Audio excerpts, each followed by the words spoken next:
12-Sided Stories is for mature audiences and often deals with topics that may be difficult for some listeners. Discretion is advised. In Eversink, the Office of Book Retrieval has librarian agents tasked by the Triskadane to recover overdue books and collect fees. In some cases, offenders must be neutralized by the agents for stealing important tomes. These are their stories.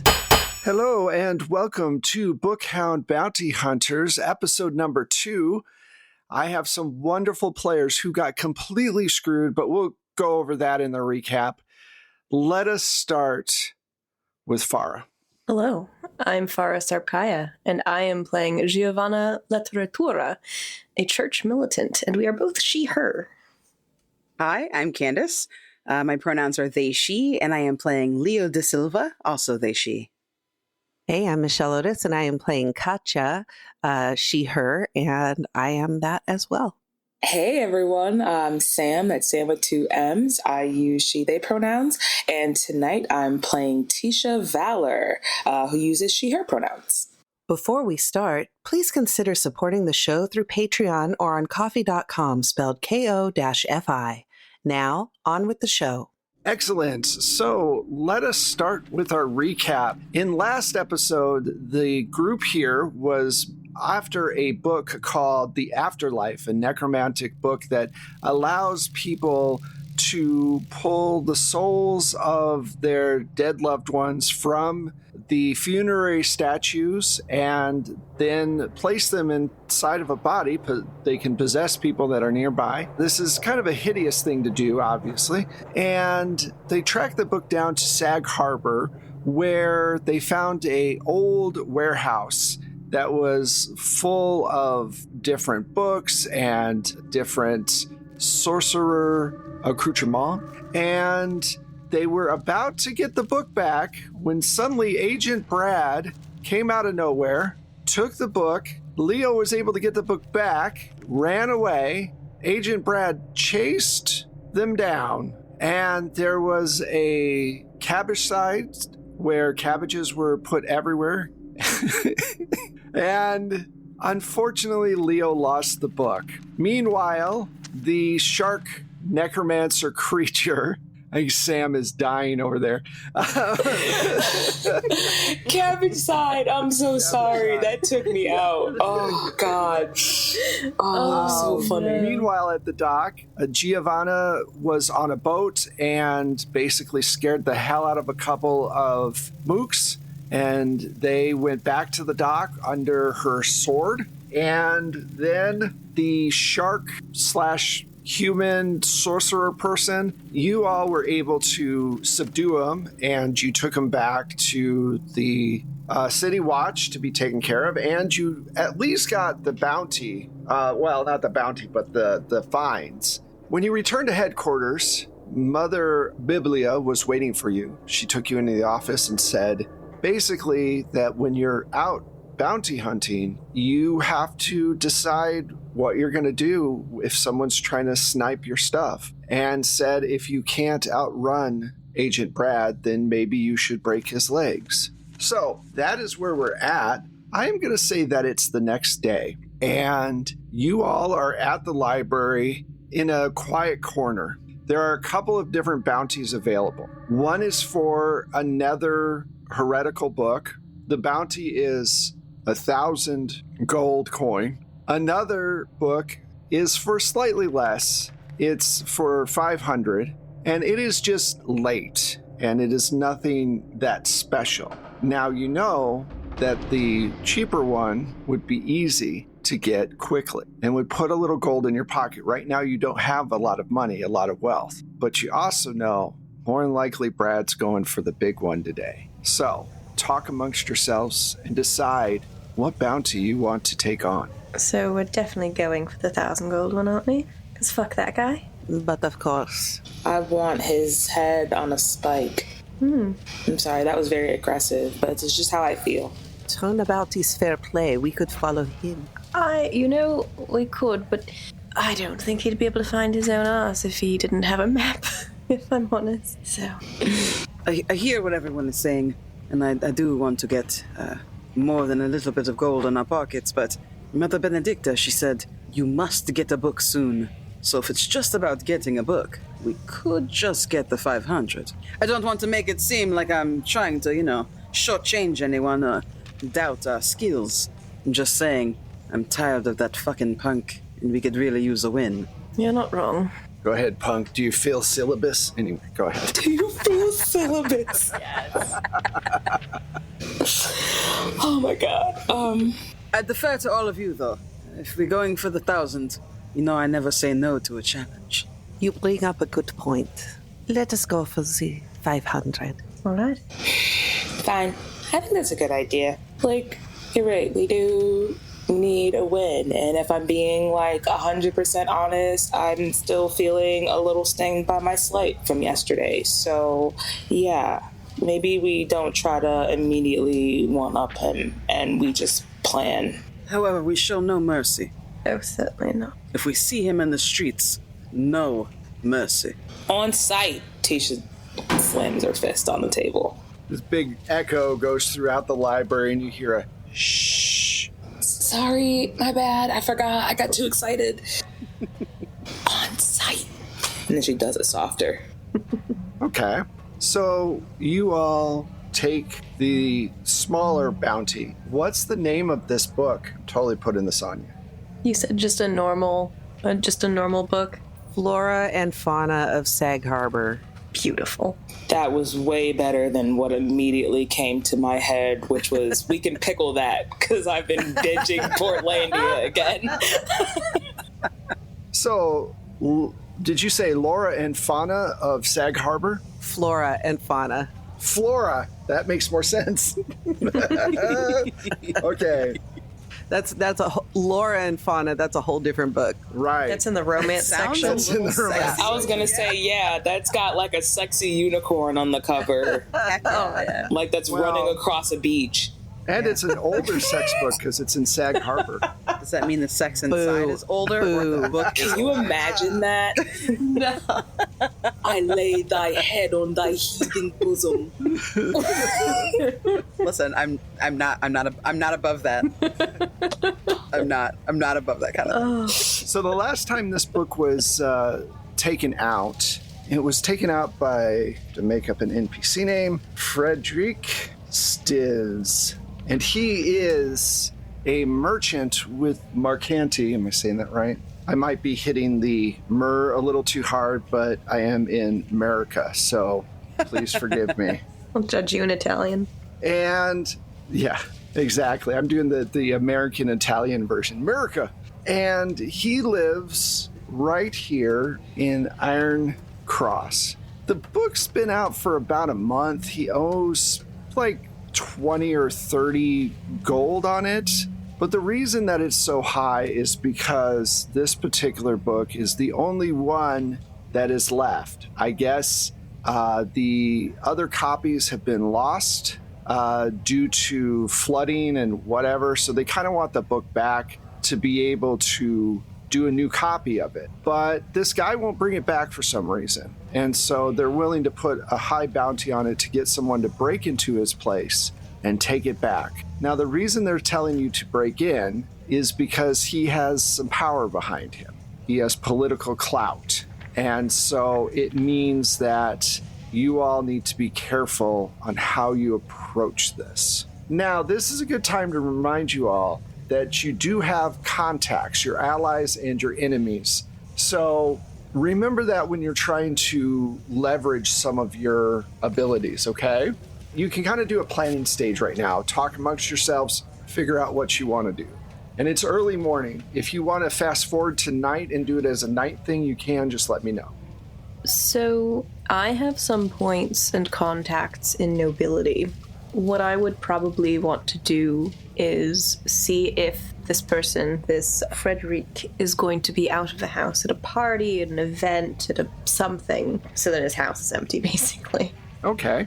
I'm going to say, yeah, he has a... They don't tell you what the function is because they're cagey like that, but they do say that he has a function that's political in nature. Right then, one of the, porters comes by the table, puts down a pot of tea with a bunch of cups, and he has a bouquet of flowers and a note with it, and he puts it down in front of Leo and goes, this is for you. And then he puts down some biscuits and says, if you need anything else, I'll be around. I wink at him. Thank you, signore. Kind of looks at you oddly, goes, they're not for me. Sorry. I appreciate the favor.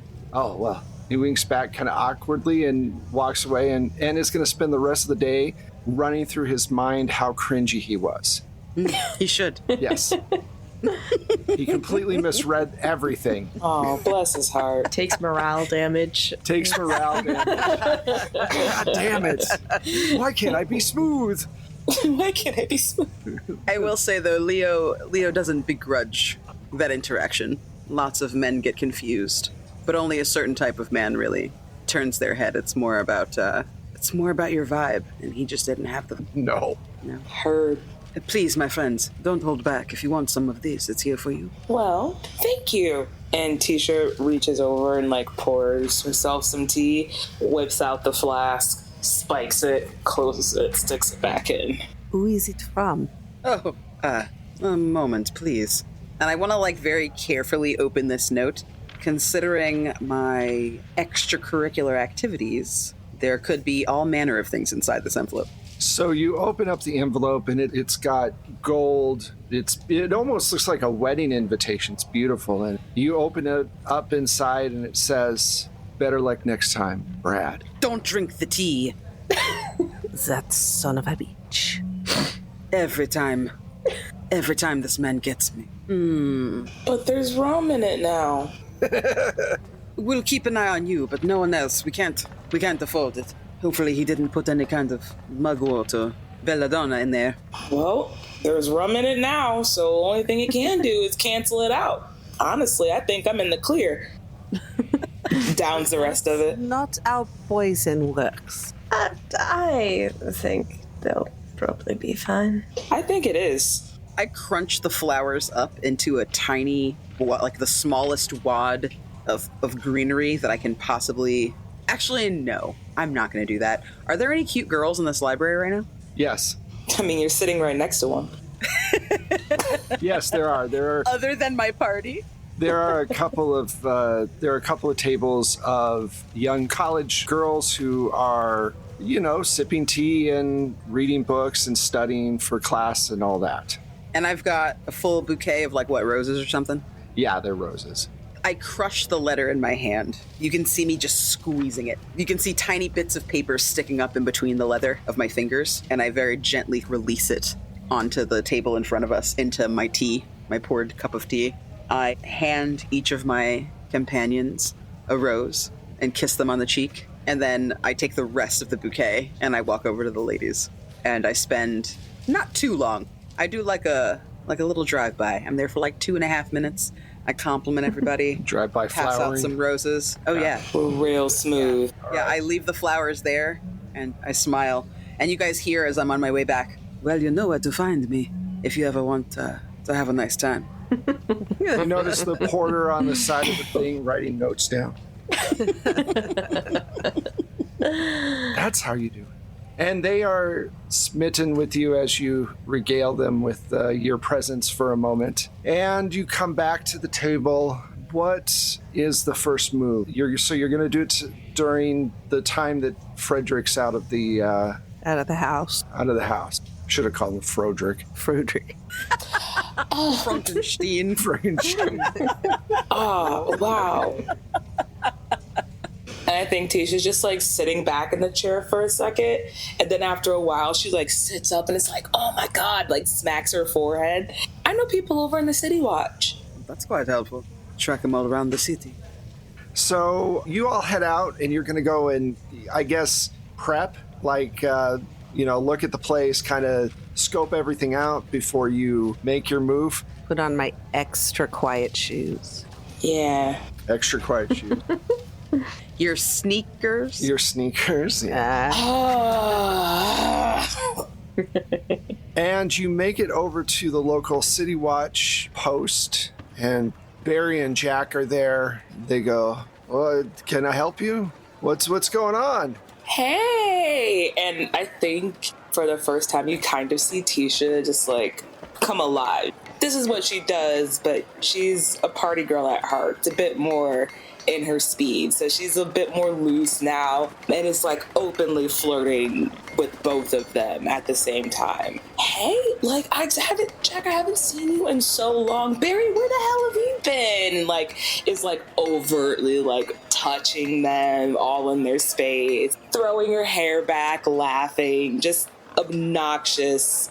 Yeah, they're lapping it up. They're like, okay, girl. But ask your questions. They're primed for questions. Barry, Jack. First off, both of you, I don't want this to be the last time we see each other again until I have to come back over here, okay? We need to go out next. Yeah, exactly. So when you get off of work or something like that next time, yeah, hit a girl up. But you guys always see like the happenings or kind of are in the aware of what's going on around here, right? Yep, you always see stuff going on. What are you looking for? Do you know Frederick Stills? Oh, that pompous ass. Yeah, I'm trying to get on that pompous ass. So...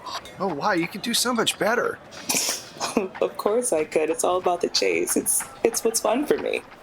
But yeah, I just wanted a little bit more information. Like I heard that maybe he was going to be like, the happening. That's happening pretty soon.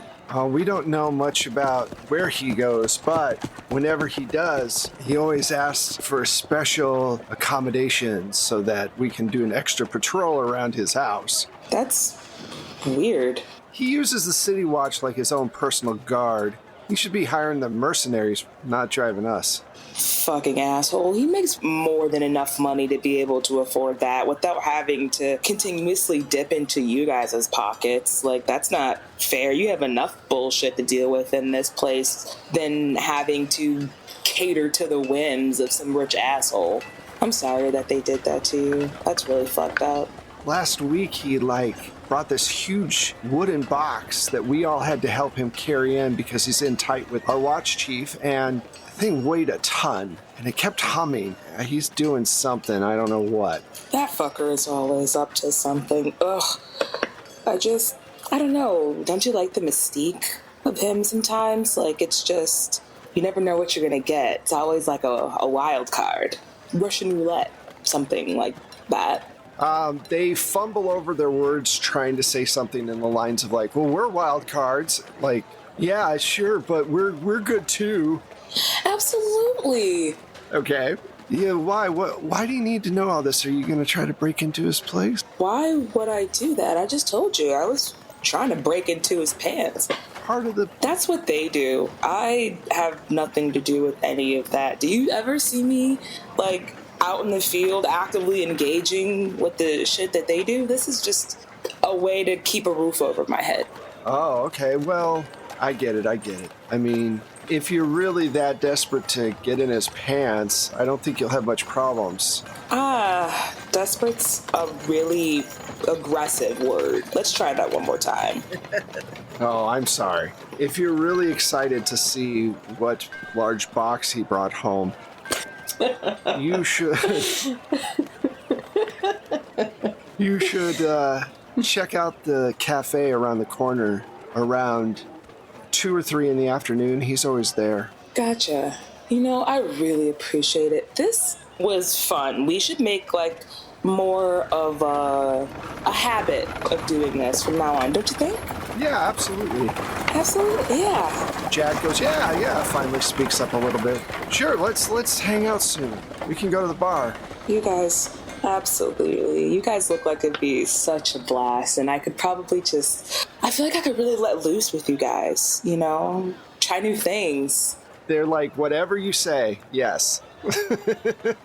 I so appreciate the both of you so much. You know where to find me. Hit me up. And then backs up and does smooches. See you guys later.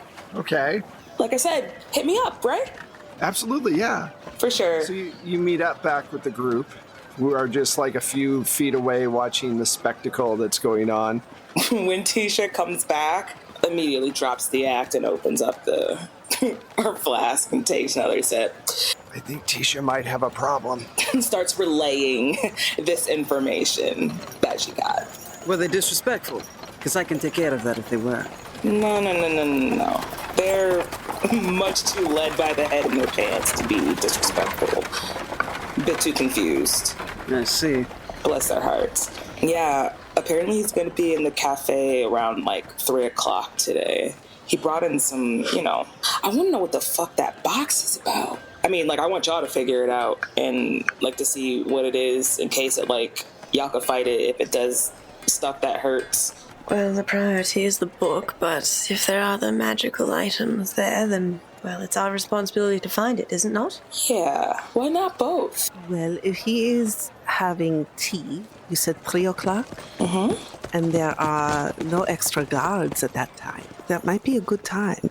Yeah, he's guarding something. They said he had that box. He's hiring extra patrol. Be around his house at all times. There's something there he does not want us to find. Perhaps Leo and Catcher, you sneak in and I can stand guard outside.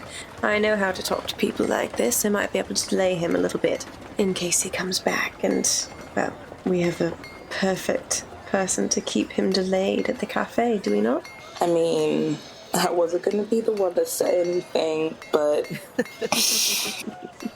it's all in a day's work. Just cracks her knuckles. Okay, so the plan is to send Tisha over to the cafe and run interference while the three of you sneak into his home, which is not very far from the cafe. Is that it? I think Giovanna's going to stand outside keeping watch. Like an extra guard. Okay. So you're going to play the guard role to make people think that the place is being watched. Okay. Exactly. So if, the guards come by, I'll be like, don't worry about it. It's already covered. Awesome. Let's start with Tisha. You head over to the cafe and you see this man in this purple suit with white pantaloons or whatever. What were the Renaissance pants called? I don't remember what they were called, just puffy pants. Just puffy pants. So we'll just say Renaissance-like pants, and he's got on a large hat that if he was wearing it today would probably be a pimp hat, I hate to say, but purple thing with, that kind of goes back. It looks like a ship. He's sipping a cup of tea and is out there on the street greeting people, and you notice that people will smile at him, and then once they pass his gaze, they'll kind of scrunch their face up like, oh, that guy. Yeah, Tisha kind of has that same grimace when she sees those fucking ridiculous pants and that even more ridiculous hat. And it's just There was a style in the 1700s called macaroni. That is kind of what he looks like. And if you know what that is, he's got the whole shebang on. So if you want to look that up at some point, he's like a macaroni dude. Oh, bless it. Oh, like Yankee Doodle Dandy.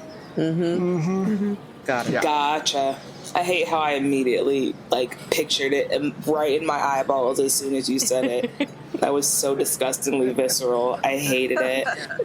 It's helping me so much though, because I'm a grown ass person, and all this time I'm he stuck a feather in his hat and called it macaroni. Yeah. And you're like, macaroni, you're really fancy. I'm like, oh. I think you all just saw my head explode in real time. Yeah. Now I'm on the level of that song I learned when I was 5. Feeling good. Wow, and who says you stop learning when you get older? Never stop learning, kids. How do you approach this?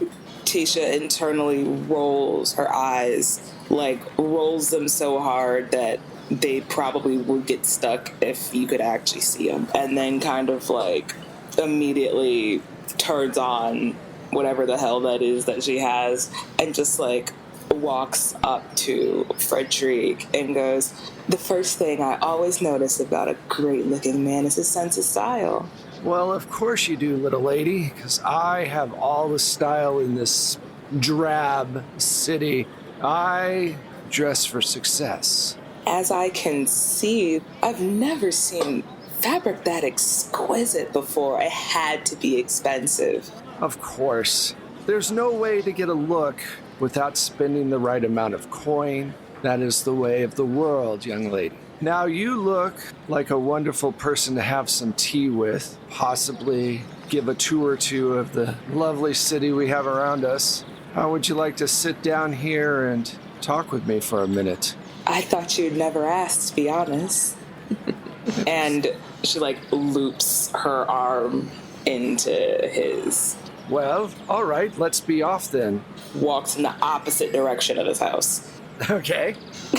Now, for that, I feel like we need a sway roll. It's just a 4. Cool. I have a fuck ton of sway, so I'm gonna use 3 just to be safe.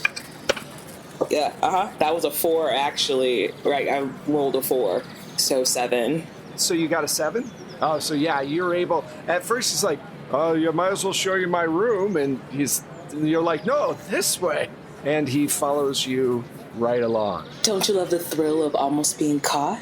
Well, yes, I do, actually. Sometimes I like to woo a woman 30, 40 feet away from one of my wives. It's a fun thing to do. Sometimes the woman you're trying to woo says, why not bring her too? That's how you get more wives. It's a circle of life, I think. Well, I guess I'm the right person for the job then, huh? I would say so. Let's find someplace a bit more discreet, shall we? Of course, yes. Let's... my mansion's the other way. We could go there. That can be saved for later. All right, so let's slip back over to the other 3 real quick. Giovanna, you are within eyesight line of the cafe, and you notice Tisha and Frederick walking the opposite way. Meanwhile, our 2 sneaky people, Katya and Leo, are doing what? Trying to sneak in the back way or through a low window or something like that. All right, so can I get stealth rolls from both of you? I'm putting 3 into mine. Okay. You want to beat a 4. You got a 5. Okay, cool. I'm gonna put 2 into my stealth. 6.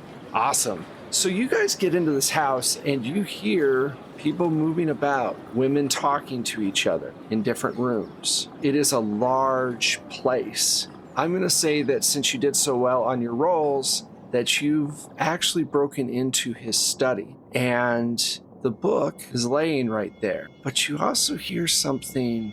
It's this really high-pitched noise that sounds like almost like a cry. It's hard to make out what it is, but it seems to be coming from deeper within the home. So you have a choice. You can take the book or you can continue to investigate, but it means more stealth rolls because there are a lot of wives in this place. Does it sound like a natural sound? No, it doesn't. I look at Katya. I have the book in hand. That is what we're here for.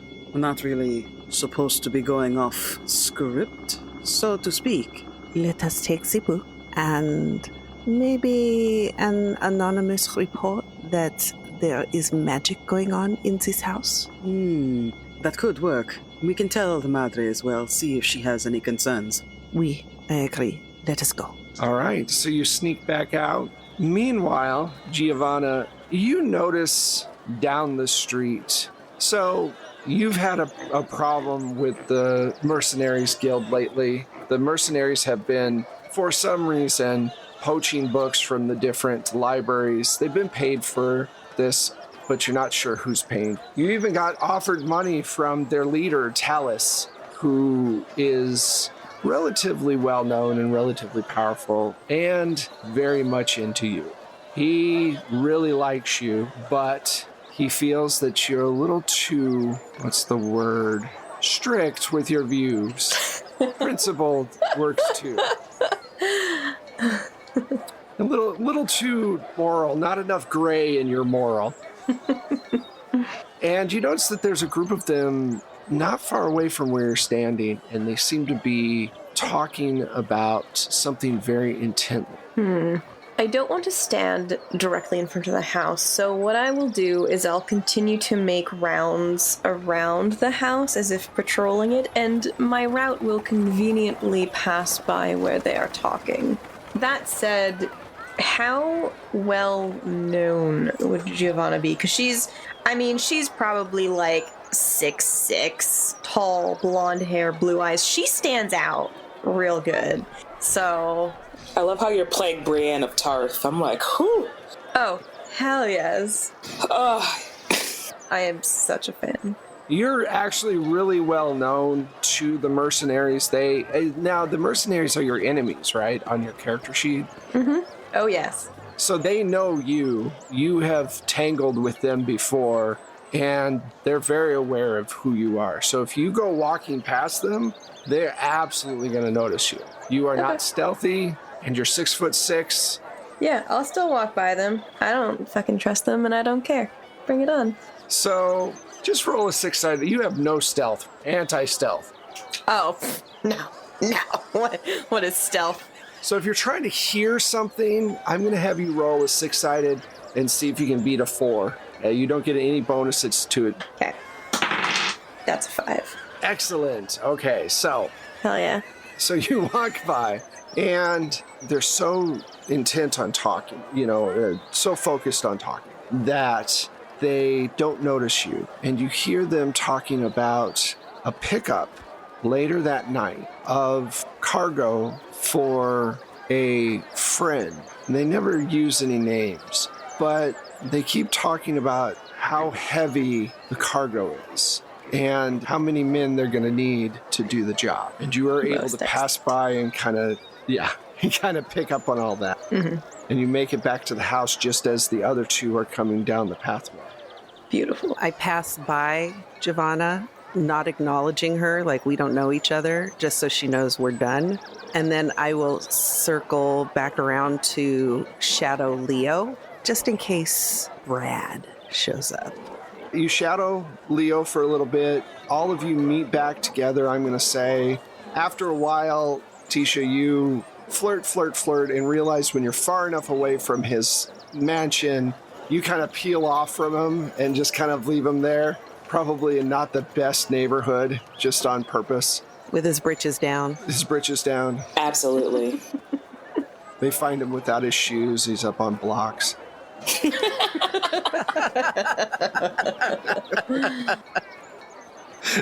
Sorry. That was hilarious, actually. So, he did owe a fine, though. So, He did. Do you want to try to get that fine from him? So I think it was something like 20 gold or something. It wasn't a lot. Yeah, 20 gold pieces. You get the dough and you get going and you head back and all of you meet up outside of the headquarters. And you have the book, you have the money, and you see Agent Brad sitting at the top of the stairs eating his lunch. And he looks down and goes, "Oh, did you have good hunting this time?" As if you care. We have good hunting every time. He goes, "Those smaller bounties, have at 'em." And then he stands up and walks into the office. And you all walk into the office and you take your bounty to the front desk. What do you want to do? I mean, honestly, I'd love to look up Brad's girlfriend and pay her a visit. But what I'm going to do instead is be the bigger person. Tisha would tag team you on that 100%. Just like... Like, when I get to the top of the stairs, I think, like, I make a beeline to see if there are any new bounties immediately and see if I can just tear it off before he gets to even look at it. Okay. Sure enough, there's a higher bounty one up there. It's for 40,000 gold pieces. Yeah, I tuck it inside, like next to my chest, on the inside of like my white shirt. Like I kind of undo the top a little bit as I'm staring daggers in his eyes and just like tuck it so he can't get to it. Good luck. Thank you. He walks away and you can see that he's like about to light a clove cigarette. Ew. No smoking in here. Oh, I hate him. I'm going outside, don't worry. I hate him so much. Is there like a pen or something, like a quill I could throw at the back of his fucking head? Cloves stink so bad, and I'm so pissed about this. See, now if it was the 90s and you were goth, you'd think they were wonderful. That's very true, and I hate it. It depends on the group that you're with at the time. Oh, God. So you have this new, you didn't even look at what it was. You just took it and you have got a little cash in your hand. You also know that there's something going on at Frederick's house, but you're not sure what. And you're not sure if it's any of your business or if you just need to let it lie. But it's up to you. Oh, it's my business. To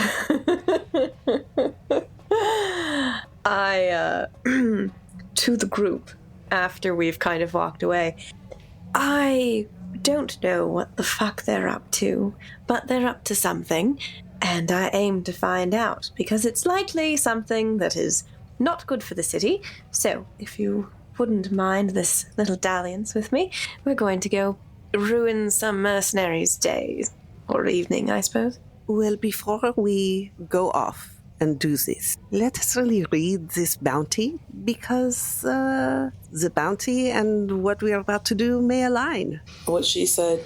I look around to make sure that this man is actually outside and that, like, he can't possibly be anywhere near us before I unfurl this note.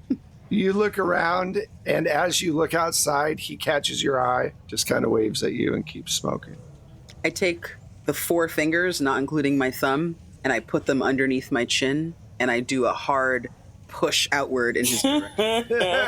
But yes, he is outside. Okay, yeah, I carefully unfold the paper and allow everybody to kind of look over it together. It is for the Denari Codex of Life. Holy shnikey.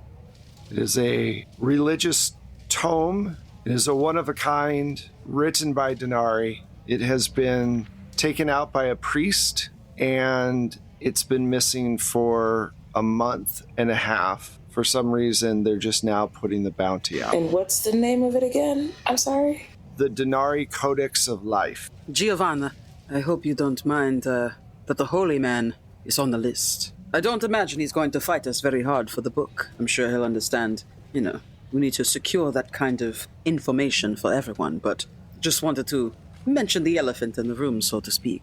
Any priest that does not return a book on time is no priest worthy of my respect. You are really intense. Like, has anyone ever told you that? Like, really intense. Like, it's a cool thing. Don't get me wrong. I think I just might be used to it. But, like, that was kind of scary. Why, I don't think you've ever paid me a better compliment. Tisha looks genuinely confused. Like, oh, okay. You're welcome? He's Priest Castina. Have I ever heard of this priest? You have, actually. Uh-oh. He's been with the church for a very long time. He's probably 87, maybe his early 90s, which is probably why they haven't put a bounty out on it. Perhaps he was too sick to return it? Is our church kind of like the Catholic Church in that priests don't marry, or is it more of a Christianity situation?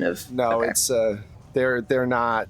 And to be fair, Italian priests might not have married, but they had relationships. Yeah, not Let's be just the honest. Italian ones. Well, yeah, I know. All of them did. Mostly, well, if it was the Catholic kinds, it would be the secret on the secret down low of whatever variety that is, but more the The midnight mass of it all. Yeah. indeed. Oh god, what a good show. In that case, I would like to use my connections with the nobility and with the church, because they are one of my allies, to get a sense of this priest's standing and health. Because if he's just old and forgetful, that's one thing. If he is maliciously hoarding the book, that's quite another. All right, so you talk with a deacon level person over at the church, at the local church, about the Castina, and he says, well, he's been getting sicker, unfortunately. Recently, he's been having trouble with his stomach, and we all thought maybe it was time for him to retire, but he wants to work until the end, but he hasn't been around lately. We did a check on him. He's alive, but for some reason, he won't return the book. And we all are too close to him to force him. We need somebody with official government backing that can just go in and take the book. We don't want anything to happen. He's been a service to the city for 60 years, actually 70. But we need the book back. We'll give him the respect he is due as a member of the church. But anyone that withholds a book with malicious intent, you know what must be done. But we'll do what we can. Thank you. He gives you where Castina lives, and he says, you should know that the book is very special. Now, for above game for players and for listeners, Denari every once in a while will walk the streets of the city. Some believe that she's actually the city. Listen to Blades of Eversink for more on that, the first sort of the Serpentine thing we did. But the deacon says to you that the book has the essence of the goddess written upon the pages. And the reason that we did not go for a higher bounty is we know higher bounties mean that the end would be quick. We don't want that for him. And unless he's doing something malicious, like you said. So, do you have any more questions for him? Does he live alone, with a partner, with his children, anything like that? I think at this point, all of his children have moved away, his grandchildren as well. I believe he lives by himself. His wife passed a few years ago. Is there, I guess my last question, is there anything when you send people to check on him that he seems preoccupied with? He seems like he is preoccupied. He won't let us in the house, and they tell us that the house seems to be full of papers and... Right, I think that's all then. We'll get the book and try to ensure that he is, well, treated, as I say, with the respect he's due, whatever that means. Thank you. If you do have to come to a retirement situation or to inhume him, just be quick. I will. All right, so you walk outside of the church, and what next? Where would you like to go? Did the party come with me, or just kind of like chilling outside, or? Well, I figured the party was chilling outside, so you can just kind of let them know what you learned if you want, and then we can move on. Perhaps we just head straight there then? Okay. He's not letting anyone in? That is odd, no? Mm-hmm. I think it is very odd for the Signore to not let anyone in his house, especially at how old he is. Oui, très bizarre. Indeed. Perhaps the two of you sneak in the back while we push in the front? That works for me. Oui. I think Tasha starts rubbing at her temples consistently, and that's kind of like her telltale sign. I want to use prophecy before I fall out. Okay, how much do you want to spend? I'm going to put one of my prophecy points into it. Okay. And see what happens. So you get the sense of very powerful, very full of life, very angry entity, and it's trapped. And that's where we're going to end this episode. Wes, absolutely not. Absolutely not. You guys don't worry about it. I got this. We're not stopping. 30 more minutes. Go. Thank you all so much for playing. I hope you all had a good time. I know I did. We will be back next week with more, but before I get ahead of myself, let's find out where all of these wonderful people are. And since this is, I believe, the first big cliffhanger that I've put both Farah and Sam on, let's start with Sam. Oh my God. Okay, hold on. I'm trying to regain my edges. I'm bald a little bit. I'm Sam. That's Sam with 2 M's. You can catch me on Twitter at Lust for Life, LUSTTFORLIFEEX. And that is where you can keep up with all of the fun and nifty shit that I'm up to on the regular day-to-day basis. Or if you just like somebody who likes continuously talking shit online and cracking jokes, I'm your kid. I have been Farah Sarkaya, and you can find me at Farrakaya on Twitter and Instagram and a bunch of other places. You can also find me over at Crossroads Games for all sorts of excellent, spooky, and funny things. Hi, I have been Candace, also known as Candace the Magnificent. You can follow me online at Candace the Magnificent or at That Candace Girl if you are on Twitter. You can find me on Crossroads Games as well with Farah. And some other really great people. You can find me on 12-Sided Stories, either on Monday or Tuesdays, depending on when this airs. And you can usually find me on Tales of Valor as well. There are some other places that you might be able to see me. Just follow me on Twitter and you'll be able to see my entire schedule. Hey, I'm Michelle, and you can find me on Twitter at Michulu. That's MICHULHU. If you would like to listen to my music or get some of Wes's amazing sound effects, you can subscribe to the Plate Mail Games catalog through BattleBards. And I am Wes Otis. You can find me at Plate Mail Games on Twitter. For the show, the best thing to do to find all of our links is go to our actual website, which is www.12sidedstories.com, all one word. And you can find our links to the different shows, to the stream, which is, like Candace said, on Mondays or Tuesday, depending on when this airs. Probably Mondays if our cast members get the awesome opportunities that they're going for right now. Also, you can show up on our Discord and hang out and talk with us over there. We'd love to have you. With everything going on right now with Twitter, who knows if it's going to be there in a month. So if you're listening, if this is future people listening and they're like, what's a Twitter? Go over to Discord or our website and you'll find us there. Also, if you want to help us out, definitely go over to either Coffee or Patreon and become a monthly supporter, or give us a shout out on social media, or give us a review. Any of those things are awesome and they definitely help. Thank you so much for listening. Thank you for the cast for playing. We appreciate it. And we will see you next week with more Bookhound Bounty Hunters. Bye, everybody. Bye.